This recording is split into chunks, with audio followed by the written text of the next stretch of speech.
E aí, pessoal, tudo bom? Dando continuidade ao nosso conteúdo dentro da agricultura, semana passada eu havia comentado com vocês a parte, dentro da incubação artificial, a parte do desenvolvimento embrionário. Hoje eu vou dar um enfoque para vocês dentro da parte do manejo no incubatório, ok? Então nós temos, primeiramente, que pensar dentro do sistema de produção de pintinhos de um dia, é na questão da biossegurança. Atualmente, o sistema de biossegurança é extremamente rigoroso dentro da produção, né? Então nós temos aqui a pirâmide que a gente chama de pirâmide de prioridades, né? Então quanto mais baixo é a maior prioridade, como for subindo vai ser o menor grau de preocupação em relação à biossegurança, né? Então primeiro a gente pensa na questão da matéria-prima, então a higiene desse ovo e a higiene do plantel, né? A questão de saúde das aves. Depois nós temos aqui a questão da qualidade da casca, a idade da reprodutora e a origem dessa reprodutora. Então, tudo isso vai interferir diretamente na qualidade do pintinho que vai vir a nascer. Temos que levar em consideração o fluxograma de trabalho e o número de aves nascidas ou a quantidade de nascimentos que vamos ter. Então, a gente tem que programar a quantidade de ovos que está chegando dentro do incubatório com a quantidade de aves que está sendo expedida do incubatório. Temos que levar também o nível cultural da equipe operacional, então tem que se fazer constantemente treinamento dessa equipe, do pessoal que trabalha nas incubadoras, nos nascedouros, na equipe que trabalha na seleção dos pintinhos, na sexagem, na vacinação e na expedição desse pintinho, que vai ser destinado então para a granja. O método de limpeza e desinfecção do incubatório, isso aqui é de suma importância, porque isso aqui interfere diretamente na qualidade desse pintinho, a armazenagem e a estocagem desses ovos, o isolamento e a localização. Não é muito interessante que o incubatório seja muito próximo à rodovia, o ideal seja um pouquinho mais afastado para evitar, porventura, a incidência de doenças presente, né, próximo ao incubatório, e o fluxograma de pessoas e veículos. Então, uma dificuldade que a gente encontra é de fazer visitas técnicas dentro de incubatório, porque o sistema de biossegurança, como é muito rigoroso, tem que entrar, tem que tomar banho, tem que colocar roupa do próprio incubatório. Então, como a gente tem que diminuir o fluxograma de pessoas dentro desse incubatório, a gente não sabe aonde as pessoas estiveram antes de estar dentro do incubatório. O ideal é que tenha um vazio de pelo menos uma semana entre ter visitado uma granja e poder entrar dentro de um incubatório.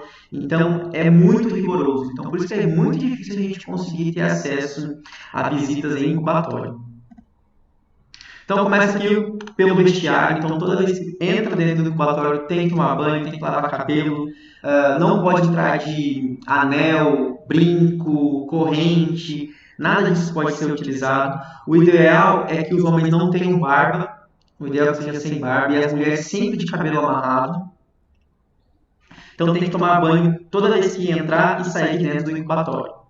Aqui nós temos um esquema, né, uma planta baixa de incubatório, onde nós temos a área de incubação e a área de produção. Então aqui seria onde ficam as salas de incubação. Geralmente, aqui é a sala de incubação, aqui é a sala de nascimento. Então, incubação no centro, nascimento nas laterais. Aí nós temos a sala de sexagem, seleção, vacinação e expedição. Então, geralmente os pintinhos que saem daqui, eles são alocados nessa sala, os que saem daqui nessa sala e nessa sala. Então, geralmente a primeira sala aqui vai ser a sala de seleção e sexagem. Daqui passa para cá, que vai ser a sala de vacinação, e aí depois passa para a sala de expedição. Então, como que funciona esse fluxograma dentro do incubatório? Então, o pintinho ele vai ser, os ovos oriundos lá da granja, eles vão vir para cá, vão passar para a parte de recepção desses ovos. Os ovos que não passarem pelo processo de classificação, eles podem ser vendidos comercialmente, então pode ser destinado para consumo humano, né? Os ovos que já foram selecionados como ideais, né? Eles passam pelo processo de desinfecção.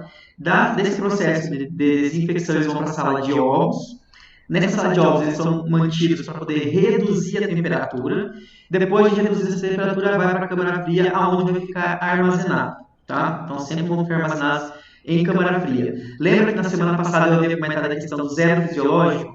Então, para manter esses embriões, né, em zero fisiológico, a temperatura ideal é de 18 graus Celsius. Por isso que eles são mantidos em câmara frias. Depois que vagou espaço dentro das incubadoras, esses ovos eles devem ser pré-aquecidos, eles não podem simplesmente entrar dentro da câmara fria direto. Desculpa, eles não podem sair da câmara fria e ir direto para a sala de incubação, porque isso dá um choque térmico muito grande, o que pode matar, causar mortalidade embrionária. Então tem que ir primeiro para uma sala de pré-aquecimento até adentrar a sala de incubação. Depois da sala de incubação, esses pintinhos ficam aqui durante 17, 18 dias, sai da sala de incubação, vai para a sala de nascimento, que é um outro equipamento, que a gente chama de... Então nós temos aqui a incubadora e aqui o nascedouro. Depois que depois que os pintinhos nascerem, eclodirem, saem da sala de nascimento e vão para a sala de saque de pintos, que a gente chama. O que seria isso? A gente pega as bandejas que estavam dentro do nascedouro, tira os pintinhos que nasceram e os demais ovos que não eclodiram são separados para fazer a contagem desses ovos e fazer depois um êmbrio diagnóstico. Mas no final eu vou voltar a falar sobre esse êmbrio diagnóstico, ok? Então, depois de feito esse êmbrio diagnóstico, esses são determinados os resíduos, né, do processo de incubação, e aí são separados os resíduos e lavados novamente os equipamentos para uma nova utilização. Então, ela fez lavagem, desinfecção, para depois uma nova utilização. Os pintinhos que saíram vivos, então, vão para a parte de sexagem, então é separado os machos e fêmeas. É feita a seleção desses pintinhos, ver se todos estão bem, se estão com o umbigo bem cicatrizado, se estão com nenhuma deformação. São os que estiverem deformados, tiver algum problema, vão ser descartados. Os que estão viáveis, então, vão para a área de vacinação. Eu vou ter uma aula específica sobre vacinação, vou falar sobre métodos de vacinação com vocês.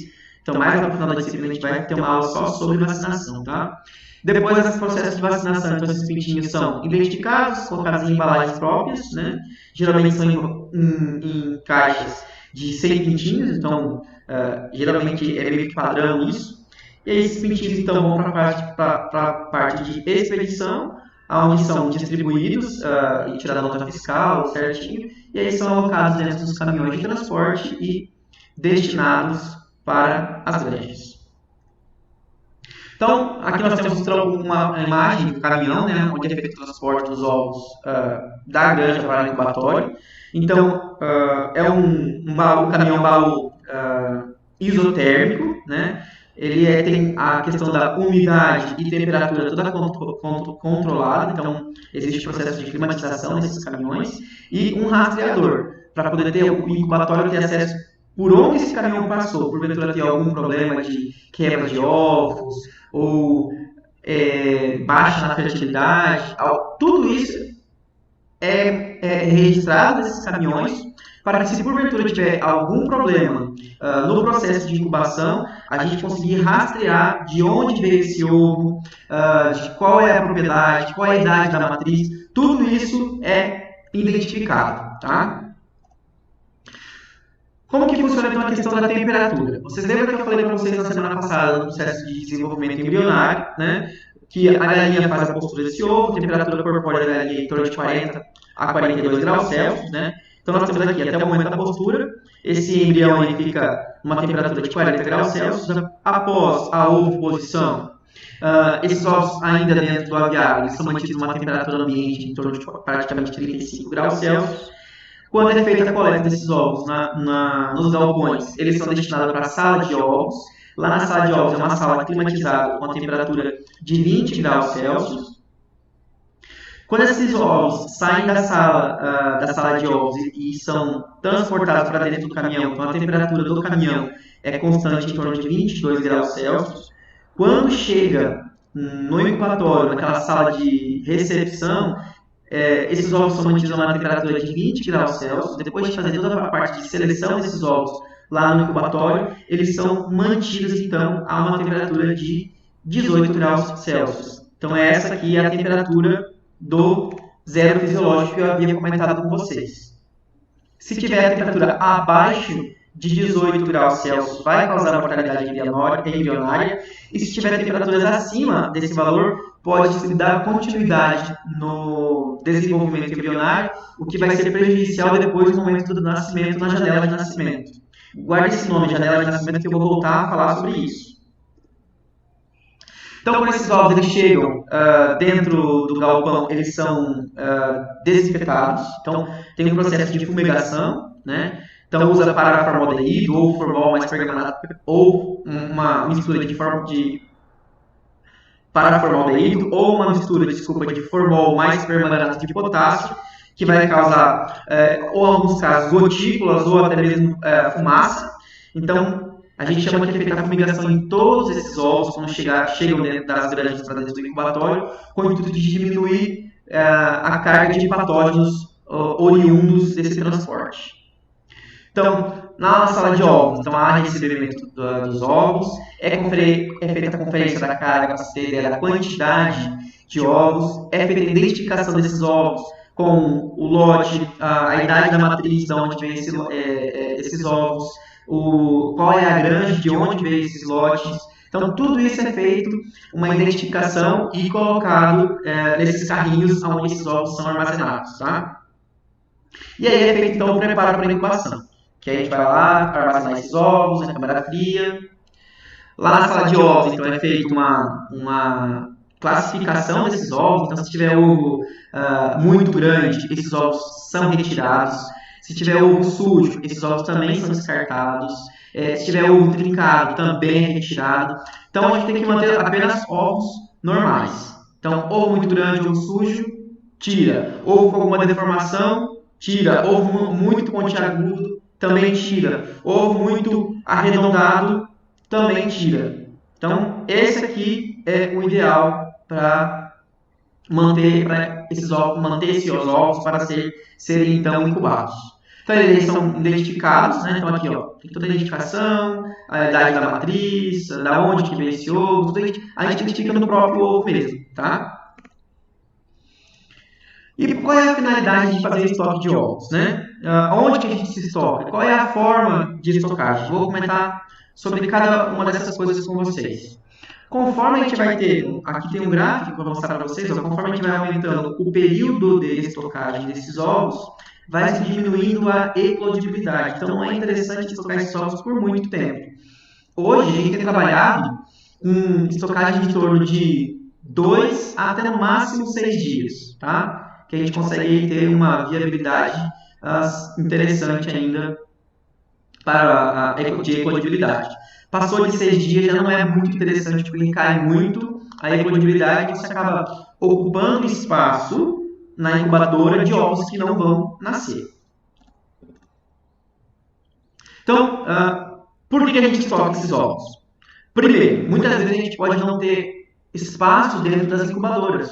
Então, a gente tem que estocar esses ovos, porque quando for nascendo os pintinhos, a gente vai tendo espaço para poder alocar esses ovos dentro das incubadoras.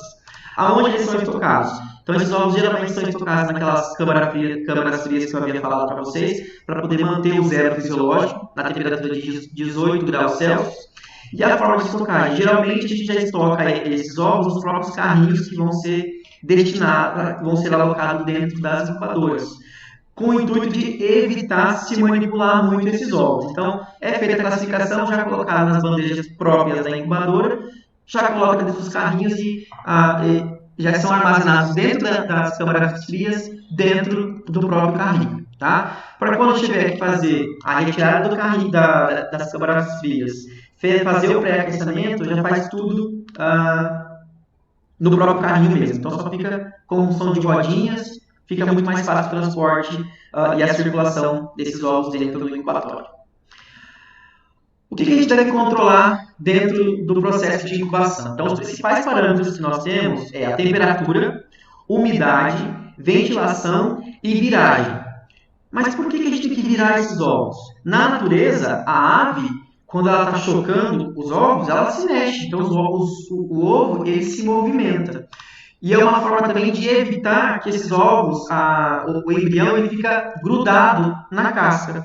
Porque se no processo de desenvolvimento embrionário, esse embrião tiver um desenvolvimento grudado na casca, ele vai ter problema de deformidades. Então, por isso que a gente acaba fazendo a viragem. Então, a viragem geralmente tem uma foto aqui mostrando, ó, 56 graus. Ela é geralmente feita de hora em hora. Então, vira 56 graus para um lado direito, aí de uma hora ele volta, fica retinho e volta aqui. Daí mais uma hora ele vira mais 56 graus para o lado esquerdo. E assim fica de hora em hora, fazendo esse processo de viragem, tá? O pré-aquecimento. Então, qual é a finalidade de se fazer esse pré-aquecimento? É evitar choque térmico, como eu havia comentado com vocês, e aí possivelmente ter um processo de mortalidade embrionária. Então, geralmente ele é feito na frente da própria incubadora, né? Numa sala específica, porque nós temos a temperatura da incubadora e a temperatura da sala onde está alocada essa incubadora. Então, como que funciona isso? Então, nós temos os ovos armazenados na temperatura de 18 graus Celsius. Então, eles vão para uma sala e vão ficar lá nessa sala por 30 minutos, mais ou menos, uma temperatura de 20 graus Celsius. Depois sobe para 22 graus Celsius, completando uma hora. Depois, de 1 para 2 horas, aumenta a temperatura para 24 graus Celsius. 3 horas, 26 graus Celsius. De 3 para 4 horas, sobe a temperatura de 28 graus Celsius. De 4 a 5 horas, aumenta a temperatura para 30 graus Celsius. Nessa temperatura vai ficar por 3 horas. Então, de 5 a 7 horas, na temperatura de 30 graus Celsius. Isso tudo antes de entrar dentro da incubadora. Isso lá na sala da incubadora, tá?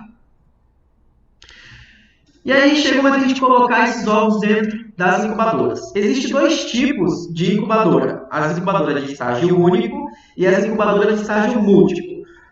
Qual é a diferença dessas duas? A estágio único é aquela onde tem capacidade, por exemplo, para 30 mil ovos. Então, coloca-se os 30 mil ovos dentro da incubadora e fecha essa incubadora. Só vai abrir essa incubadora dali 17 a 18 dias, quando for transferir esses ovos da incubadora para o nascedouro. Ok? Já as incubadoras de estágio múltiplo são aquelas incubadoras que você pode fazer o escalonamento e colocar ovos. Ela tem duas portas, né? Uma porta de entrada e uma porta de saída. Já as incubadoras de estágio único, elas só têm porta de entrada. Então, como vai funcionar? Você vai lá e colocou tem uma capacidade para 100 mil ovos. Você falou, hoje chegou no incubador das granjas 20 mil ovos. Vai lá e coloca nessa incubadora de estágio múltiplo. Dali 2 dias, chegou mais 20 mil ovos. Você vai lá e coloca nessa incubadora. Lógico, tudo identificado, porque você precisa saber a ordem e o momento certo de tirar cada um desses ovos, tá? Então, você pode abrir e fechar essa incubadora várias vezes, tá? Porém, hoje a maior parte das incubadoras são de estágio múltiplo, porém, a chance de ter mortalidade embrionária nesse tipo de incubadora é muito maior do que as de estágio único. Porque como você abre e fecha várias vezes essa incubadora, você pode ter oscilação de temperatura e de umidade, isso é um fator. Outro fator, pode ter problema de contaminação de ovo que estava dentro da incubadora para ovo que está entrando. Então isso pode trazer problema de algum tipo de contaminação, tá? Então, aqui nós temos um exemplo de uma sala de incubação. Então, ó, cada porta dessa é uma incubadora. E dentro da sala de incubação tem várias incubadoras, tá? Aqui outro exemplo. Aqui, geralmente, nós temos as salas, as incubadoras. E aqui os nascedouros. Então, sai daqui e vem para cá para os nascedouros. Aqui os pintinhos, os ovos, fica de 17 a 18 dias. Passa para cá, fica de 18 até 21 dias, até o nascimento. Então aqui nós temos um exemplo de uma incubadora mais assim, a nível experimental, da marca Paciform. Aqui, essas incubadoras são as mais utilizadas no Brasil, que é a da CASP. Aqui, um exemplo de incubadora de estágio múltiplo. Lembra que eu falei que geralmente elas têm duas portas? Então, antes daqui vai ter uma sala de entrada de ovos, aqui vai ser a porta de saída de ovos. Então, daqui, esses ovos vão para essa sala de cá, que vai ser o nascedouro. Então, elas têm aqui várias bandejas, são alocadas essas bandejas. Cada bandeja dessa aqui tem uma capacidade para 96 ovos, mais ou menos. Então, vem com o carrinho aqui, tira do carrinho e coloca nesses carrinhos que ficam meio que fixos dentro da incubadora. Uma vantagem, você tem uma uniformidade na temperatura, umidade relativa do ar e na ventilação, tem mais facilidade de operar. Agora, uma desvantagem é fazer a limpeza completa, porque precisa de muita mão de obra, porque geralmente são incubadoras muito grandes. E outra, para você conseguir fazer a limpeza, tem que tirar todos os ovos. E meio que essas incubadoras elas ficam trabalhando quase 365 dias do ano. Aqui nós temos, esse aqui é o tipo de estágio múltiplo de bandeja. Aí nós temos o estágio múltiplo do tipo de carro. Nessa aqui, lembra que eu havia falado para você que o problema que nós tínhamos na estágio múltiplo é o controle da temperatura. Nesse caso aqui, como você entra com os carrinhos e fecha a incubadora, então fica esse operador aqui, trabalhando aqui dentro, fazendo o transporte dessas bandejas do carrinho móvel para os carrinhos fixos, né? Então a gente consegue fazer o controle da temperatura. Já nesse caso da incubadora do estágio múltiplo de carrinhos, a gente já tem um problema na questão da temperatura. Então muitas vezes a temperatura, ela acaba não, tanto a temperatura quanto a umidade, ela não acaba não sendo uniforme. Vantagem desse tipo de incubadora: tem menor mão de obra e manuseio dos ovos, né? Porque você já fez a classificação, colocou as bandejas no carrinho, você vai transportar o carrinho por completo, não precisa ficar tirando bandejas e mudando para outro tipo de carrinho. Você precisa de menor espaço nos corredores, então você acaba colocando mais ovos dentro de uma mesma incubadora. É fácil de fazer a operação e a limpeza é muito mais fácil de se executar quando comparado ao outro tipo de incubadora de estágio múltiplo de bandeja. Com 10 dias é feita então a ovoscopia dentro da própria incubadora, então entra com um carrinho que tem uma mesa de luz, tá vendo? Então uma mesa que tem luz por baixo dessa mesa. Então a gente pega aquela bandeja de ovos, igual desse rapaz aqui que está mostrando na foto, a gente tira do carrinho e coloca sobre essa mesa. E aí ovos, quando não estão férteis, não está tendo desenvolvimento, ele consegue passar a luz. Aqui nessa imagem eu não tenho nenhum que não está fértil. Aqui temos um exemplo de um que não está fértil. A luz consegue passar também, ó. A luz consegue passar por esse ovo. Quando tem essas manchas pretas, assim, ó, quer dizer que está tendo desenvolvimento embrionário. Aí, nesse caso, quando nós temos ovos que não estão fertilizados, nesse momento a gente já tira para ele, porque esse ovo, na temperatura alta, temperatura de 37 graus e meio, e umidade, ele pode estragar, ele pode se deteriorar. Então, esse é um problema que ele pode explodir, contaminando os outros ovos. Então, por isso, com 10 dias é feita a ovoscopia e os ovos que não estão férteis, como esses dois aqui, por exemplo, eles são descartados. Então, qual é o tempo de incubação? Então, ele vai de 432 a 456 horas, que corresponde de 18 a 19 dias.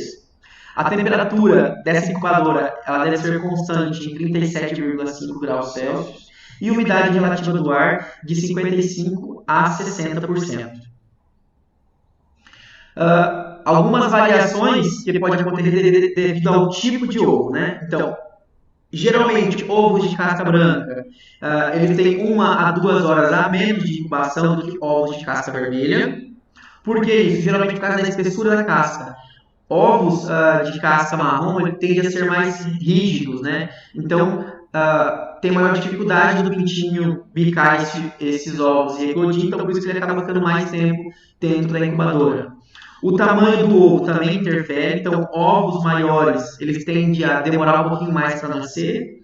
E diferença em gramas dos ovos também pode trazer problemas no atraso da incubação. Por isso que é ideal, lá no processo de classificação desses ovos, a gente ter a maior uniformidade possível desses ovos, tá? Então, é feita a classificação do nascimento segundo os prazos de incubação, onde nem todos os pintinhos nascem ao mesmo tempo. Então, quanto maior for esse prazo de nascer o primeiro pintinho até meio que o último pintinho, pior vai ser a qualidade desse pintinho. E isso que a gente denomina de janela de nascimento. Quando tem a primeira eclosão e a última eclosão. Entre esse período de primeiro e último, a gente chama de janela de nascimento. Por que é ruim esse período de janela de nascimento ser muito longo? Aquele primeiro pintinho que nasceu, a gente não pode ficar abrindo a incubadora toda hora, abrir o nascedouro toda hora para retirar esses pintinhos. Então a gente tem que respeitar um tempo para depois fazer a retirada desses pintinhos. Aquele pintinho que nascer muito antes, provavelmente ele vai morrer. Por quê? A temperatura ainda está alta e ele, mesmo com a umidade alta, esse pintinho ele pode desidratar e morrer. Então, por isso que o ideal é que a janela de nascimento seja curta. Vou exemplificar mais à frente para vocês, tá? Hoje, alguns incubatórios já fazem a vacinação em ovo no momento de fazer a transferência. Então, esse aqui é o tipo de bandeja da incubadora. E quando elas são transferidas para o nascedouro, tem que ser trocadas essas bandejas. Então, os ovos saem dessa bandeja aqui e vai para esse tipo de bandeja. Porque se continuar nessa bandeja, o pintinho vai cair. Porque é vazado, né? Então, aqui não é vazado, então o pintinho vai ficar dentro da bandeja. E por que a gente tem que transferir? Porque a diferenciação de temperatura e umidade entre uma incubadora e outra é muito grande. O processo de ventilação é diferente entre a incubadora e o nascedouro. Então, por isso que tem que ser realizada essa transferência entre uma incubadora e uma nascedora. O momento correto se dá em torno de 19 dias, mais ou menos, de incubação. Já deve ter sido feita então, a retirada desses ovos inférteis e existem duas formas de transferência. A forma manual, que é mais demorada e pode causar mortalidade embrionária, e a forma automática, que nesses incubatórios que utilizam vacinação em ovo, já trabalha com essa transferência de forma automática. E aqui nós temos o momento certo. A hora que a gente identificou o certo é você ter 19 dias, né, de incubação. Mas se porventura você encontrou com 18 dias e meio ovo bicado, já é o momento certo de fazer a transferência. Então tem que ficar sempre atento a isso. Aqui nós temos um exemplo de uma transferência manual, né? Então eles pegam aquela bandeja, coloca sobre essa outra bandeja e vira, né? Então aqui bandeja com ovos, encaixa a outra bandeja por cima e vira, com o máximo cuidado possível para não quebrar esses ovos. Depois de ter feito essa transferência, então tira essa bandeja de cima, que é a do nascedouro, ela já vai para a lavagem, e essa outra bandeja com o nascedouro, ela é acondicionada nos carrinhos dos nascedouros.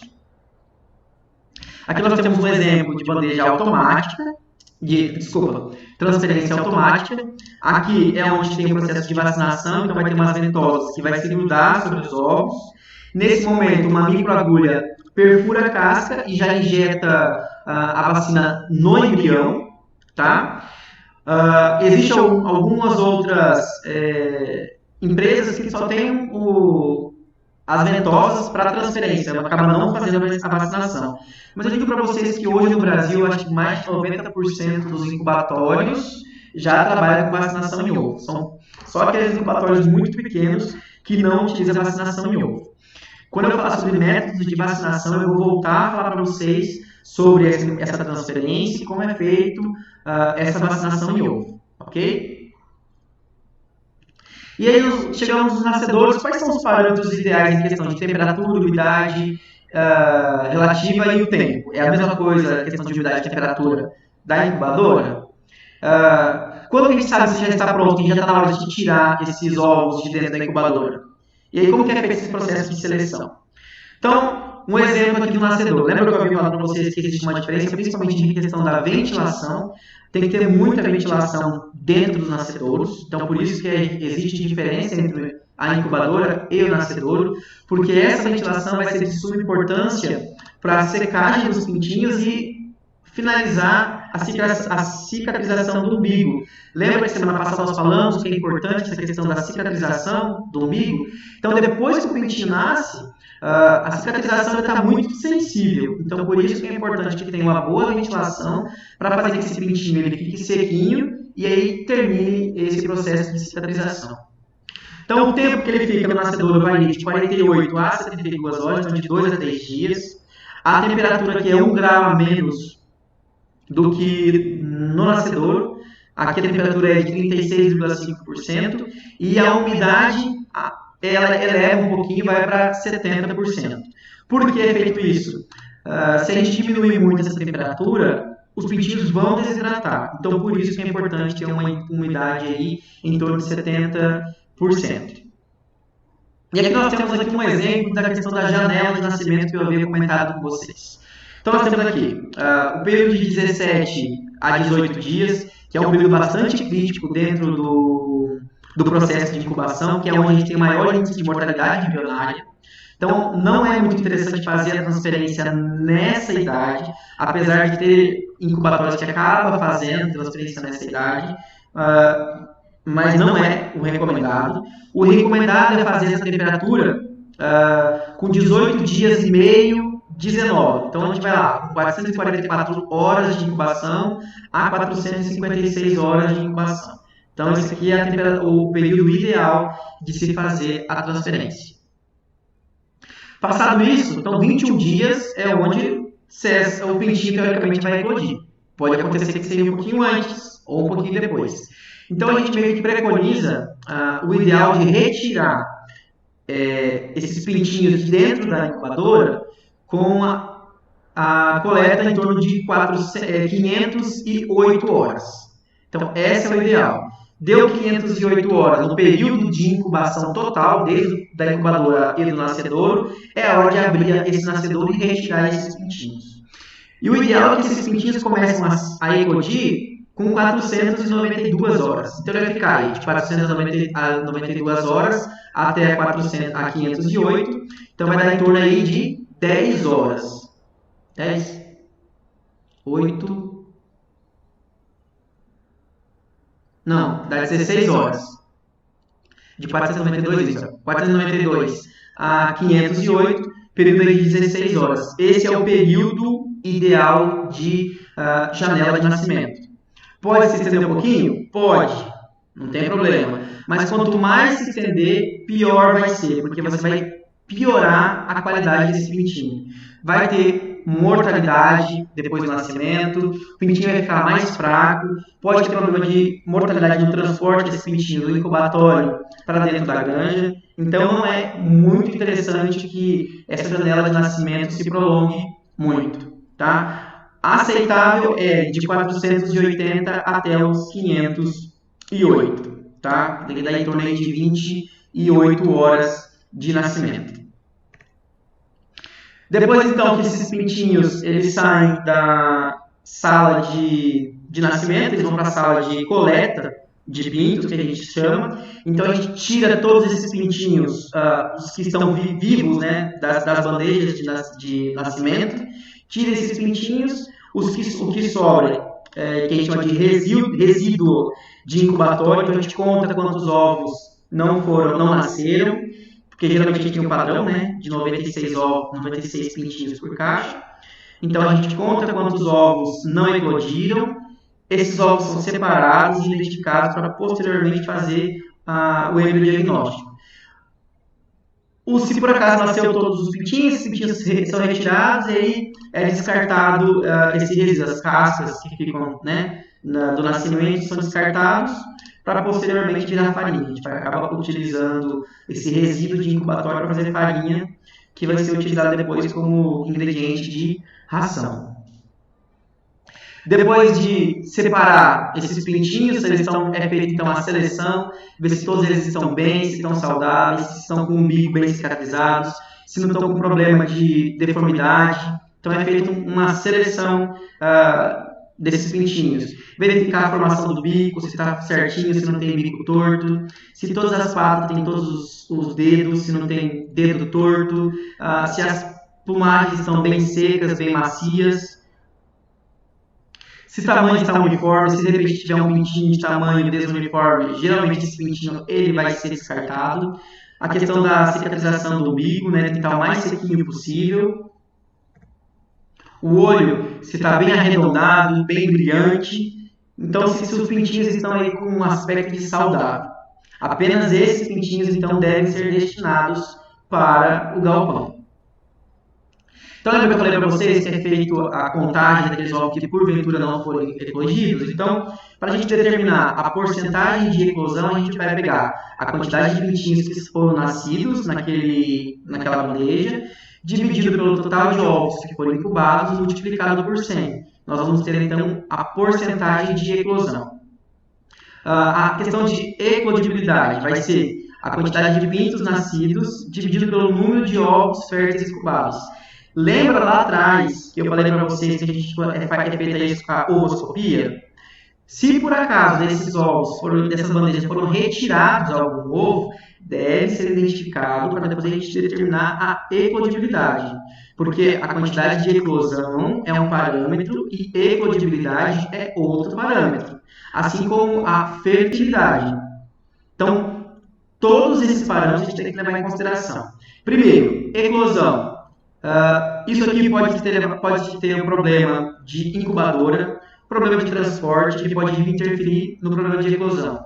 A questão de eclodibilidade tem a relação com a quantidade de ovos férteis que foram incubados. Então, se por acaso, lá atrás, na ovoscopia, eu retirei ovo que não estava fertilizado, então, aquele ovo tem que ser descontado nessa conta. E fertilidade é a quantidade de ovos férteis incubados dividido por ovos totais. Então, se porventura eu estou tendo muito problema de ovos inférteis, eu tenho que ir na granja e verificar o que está acontecendo. Será que meus galos estão com algum problema? Ou meus galos estão velhos, não estão conseguindo fazer a cobertura das fêmeas? Então, será que eu tenho que trocar os meus galos? Será que eu estou tendo problema na ração desses galos? Deficiência de algum mineral, como por exemplo selênio, que é bastante importante para a motilidade espermática. Então, com base nessas informações aqui, eu posso tomar decisões e tentar descobrir o que está acontecendo com o nosso plantel. Por isso que é de suma importância avaliar esses parâmetros dentro do incubatório. Tá? Então, eclosão, eclodibilidade e fertilidade. Eu vou disponibilizar para vocês depois esses exemplos com esses cálculos aqui e algum exercício para vocês treinarem aí para esse tipo de caso, ok? E aí depois que é feito então a seleção desses pintinhos, é feita então a sexagem, separação de machos e fêmeas, né? Então a sexagem nada mais é do que a determinação do sexo das aves, né? Machos e fêmeas. Por que é importante a gente fazer a sexagem? Porque existe diferença na exigência nutricional de machos e de fêmeas e também pela questão do objetivo de produção.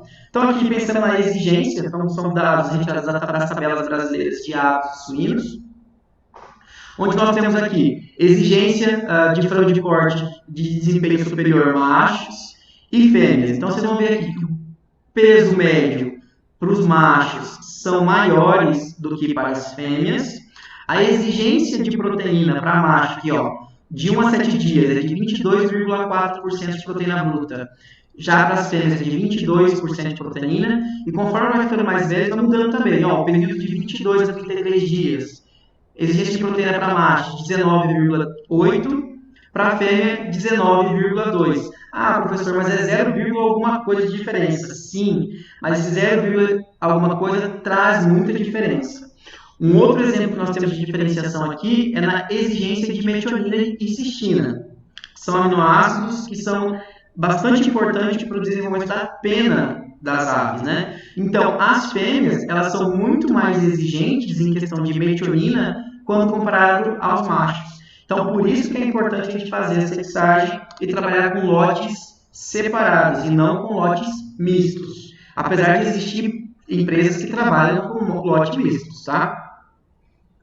E outra coisa que também é importante a gente trabalhar com essa diferença de sexo, né, fazer essa separação em relação a sexo, porque geralmente os machos, que eles acabam ganhando muito mais carcaça, eles são destinados para a produção daqueles cortes comerciais, então aquelas bandejinhas de coxa sobre coxa, de asa, de peito, geralmente são oriundos de machos.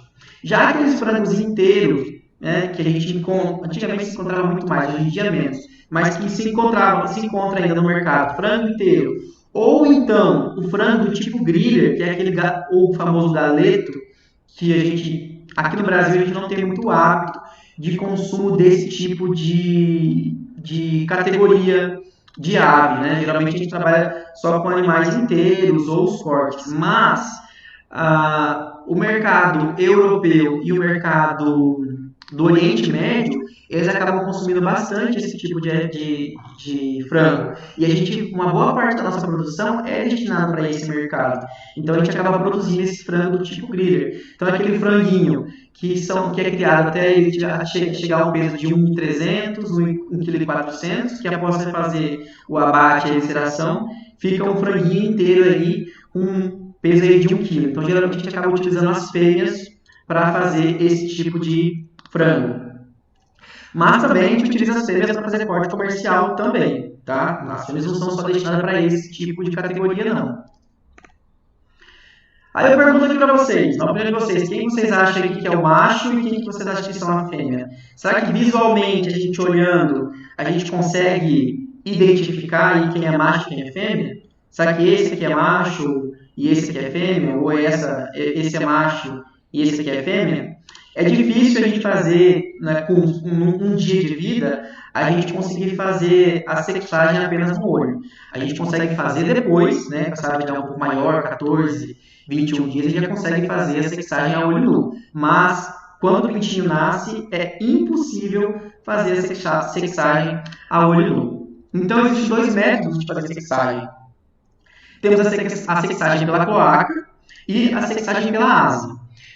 Sexagem pela cloaca é uma técnica bem complexa, que quem domina são os asiáticos, né? Acho que os chineses e os japoneses são os que dominam essa técnica. E para a gente não ficar à mercê de um único mercado para fazer a sexagem, foi feito melhoramento genético nessas linhagens comerciais, e hoje a gente denomina essas linhagens comerciais de autossexagens.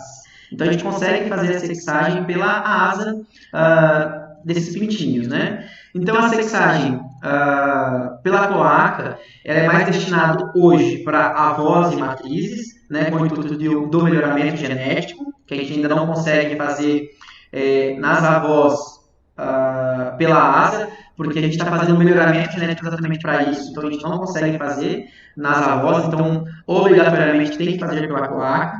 Então aqui tem uma foto da cloaca de uma fêmea e da cloaca de um macho.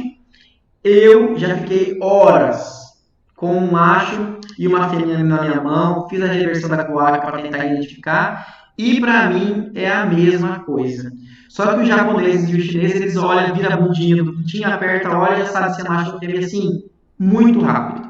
A gente demora muito tempo para aprender. É possível? É possível. Mas é muito tempo, porque existe dentro do macho, tem muita... Ele fala assim, esse é macho, mas ainda pode ser fêmea também. Então existe muita variação na cloaca, tanto de macho quanto fêmea. Por isso, então, nós temos aí as linhagens autossexáveis, como, por exemplo, a Kobe, a Ross, a Adam Farm, a Hubert. Então, foi feito um melhoramento genético, foi colocado um gene do desenvolvimento de pena desses animais, onde o macho ele tem um empenamento mais lento e a fêmea ela tem um empenamento precoce. Então, pela fêmea ter um empenamento precoce, ela tem um maior desenvolvimento. Então, na hora que o pintinho nasce, a gente consegue fazer a sexagem pela asinha. Então, aqui nós temos um exemplo, né,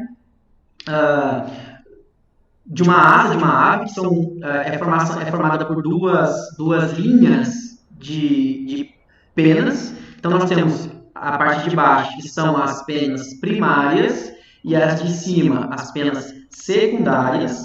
Nas fêmeas, as penas primárias são maiores do que as secundárias. Então, nós temos um exemplo de uma fêmea. Aqui também, né, um exemplo de uma fêmea.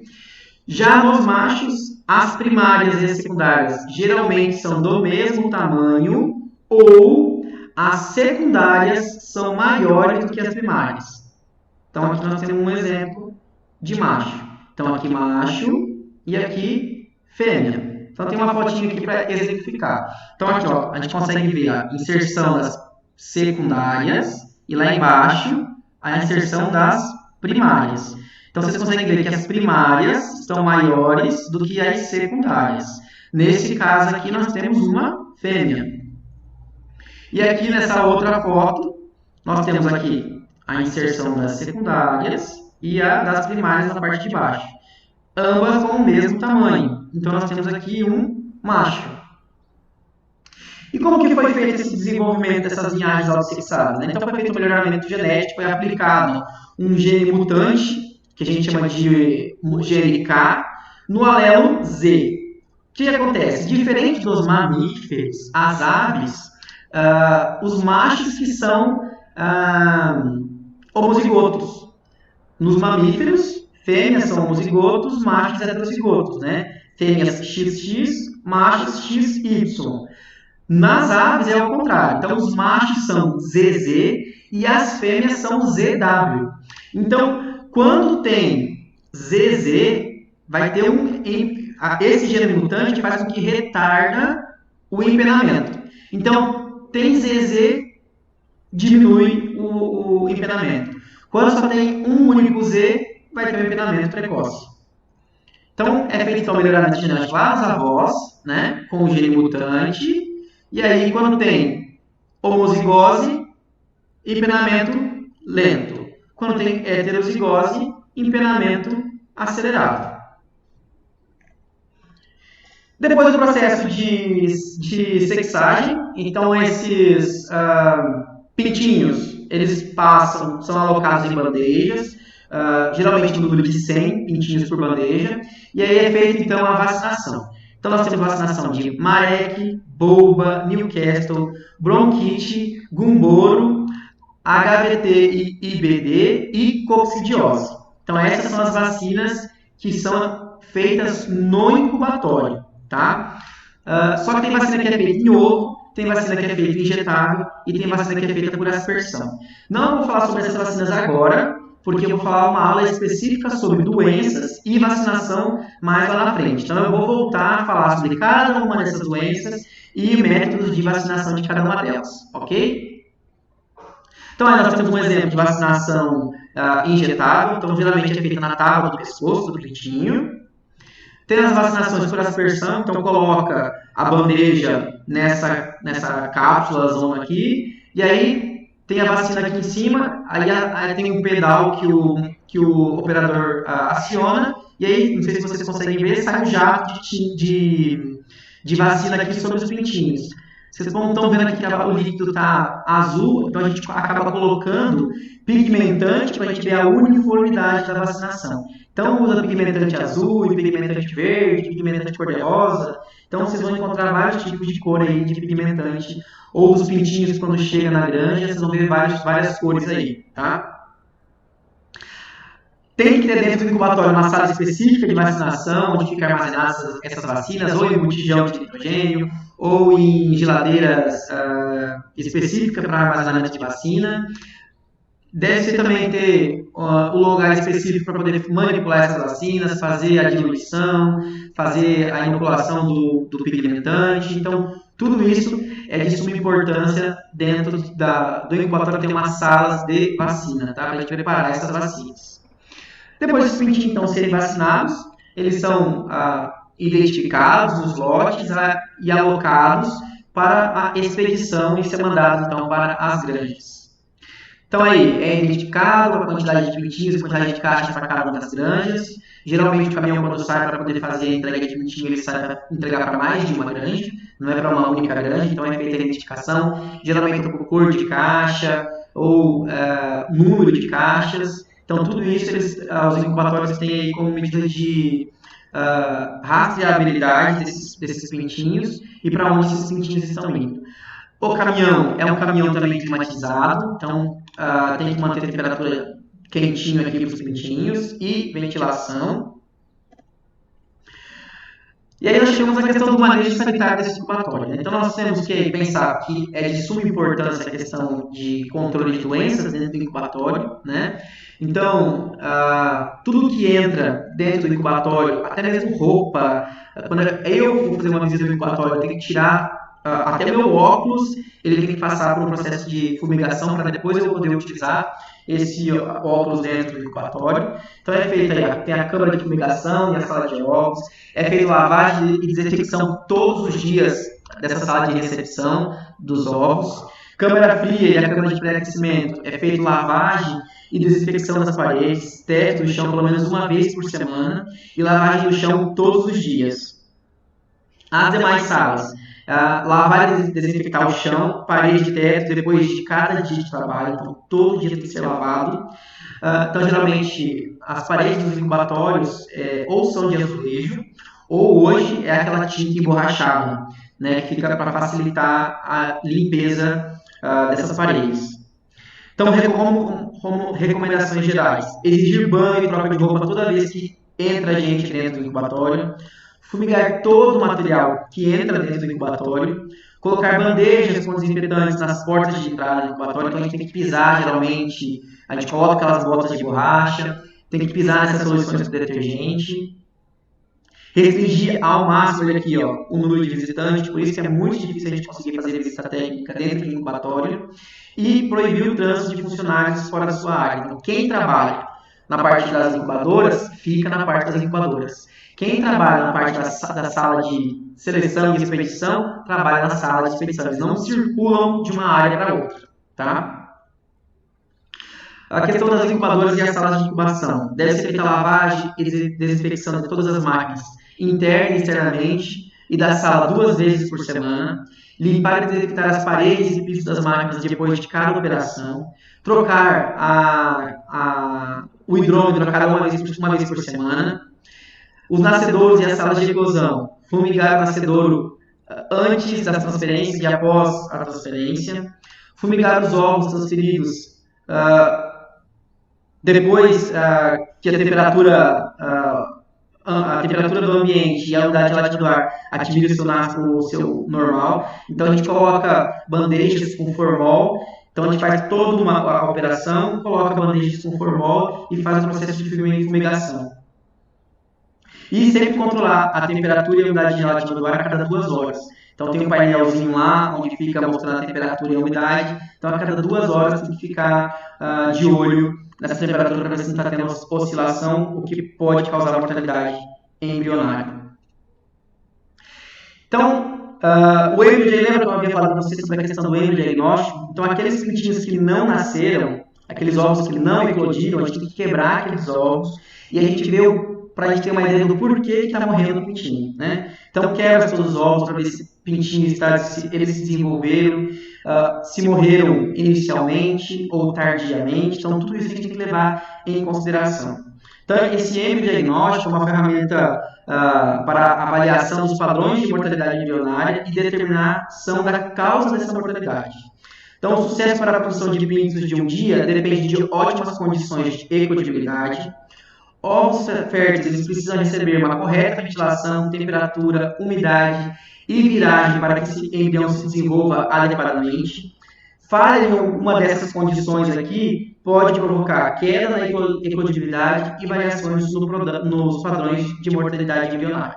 Então, existem vários motivos para a mortalidade embrionária, desde queda de energia, que teve oscilação de temperatura, como problema de viragem dos ovos, problema de falta de circulação de ar dentro do nascedouro, né? Então há muita concentração de CO2.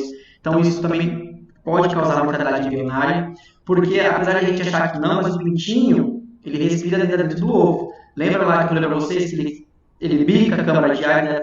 Antes de nascer, de eclodir, ele está respirando já? Então essas concentrações de O2 e CO2 é de suma importância, porque se tiver muita concentração de CO2 e baixa de O2, esse pintinho ele vai morrer por asfixia ainda dentro do ovo. Então, é preciso sair da casca, né, e encarar o mercado de trabalho. Então é a dica que eu deixo a vocês aí, para a gente, vocês aí como médicos veterinários, né, se arriscarem nessa área aí que emprega muito médico veterinário dentro da produção de frangos de corte, ok? Então era isso que eu tinha passado para vocês sobre a parte de incubação artificial, né? Falando então antes de desenvolvimento embrionário e hoje finalizando essa parte de incubação artificial, falando sobre o manejo dentro do incubatório. E aí semana que vem a gente começa a falar sobre a parte de manejo e produção de frangos de corte. Obrigado e até semana que vem.